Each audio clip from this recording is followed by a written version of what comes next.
जय शिवराय मित्रांनो, अण्णासाहेब पाटील आर्थिक विकास मागास महामंडळाच्या माध्यमातून ज्यांनी या अगोदर अर्ज केलेले आहेत त्यांनी मात्र अर्ज करून सुद्धा त्यांना कर्ज मिळालं नाही किंवा त्यांनी कर्ज घेतलं नाही आणि त्यानंतर त्यांनी सँक्शन लेटर हे पोर्टलवर अपलोड केलेलं नाही, अशांसाठी एक महत्त्वाची अपडेट आहे आणि ज्यांना नवीन अर्ज करायचेत त्यांच्यासाठी सुद्धा महत्त्वाची माहिती आहे।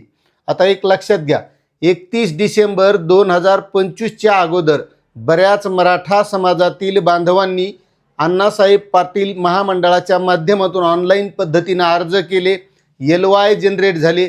LY जनरेट झाल्याच्या नंतर कर्ज मिळवण्यासाठी त्यांनी प्रयत्न केले, मात्र भेटलं नाही आणि मग त्यांना सँक्शन लेटर असेल, काही जणांना मिळालं असेल नसेल आणि ते अपलोड करू शकलेले नाहीत।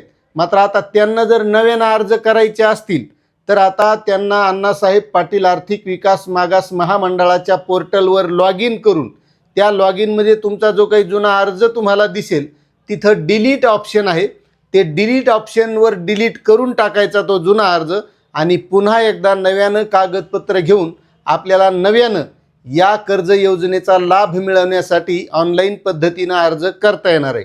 आणि आता जे नवीन असतील की ज्यांनी या अगोदर कधीच केला नाही त्यांना सुद्धा या माध्यमातून आता अर्ज करता येणार आहे। मात्र या अगोदर जे काही कागदपत्र होते त्यामध्ये आता थोडाफार बदल झालेला आहे, थोडे 2-3 कागदपत्र आता वाढलेले आहेत। आता या अगोदर आपल्याला आधार कार्ड, पॅन कार्ड असेल तर किंवा शाळा सोडल्याचा दाखला हा ओरिजिनल, त्यानंतर तुम्हाला तहसील कार्यालयाचं उत्पन्न, रहिवासाचा पुरावा म्हणून बँकेचं पासबुक किंवा रेशन कार्ड एवढे कागदपत्र लागायचे।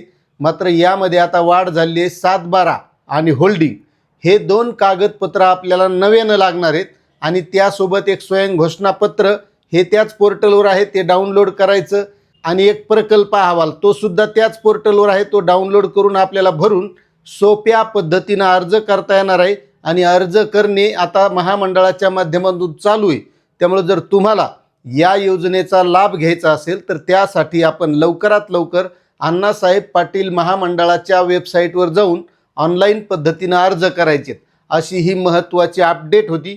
आपल्याला अपडेट कशी वाटली, आपण या अगोदर अर्ज केला होता का, अर्ज करताना काही अडचणी आल्या का किंवा व्याज परतावा मिळवताना काही अडचणी आल्या का, तशा असतील तर नक्कीच कमेंट करा। आपल्याला माहिती आवडली असेल तर चॅनलला सबस्क्राईब करा, व्हिडिओला लाईक करा आणि जास्तीत जास्त बांधवांना ही माहिती शेअर करा। धन्यवाद।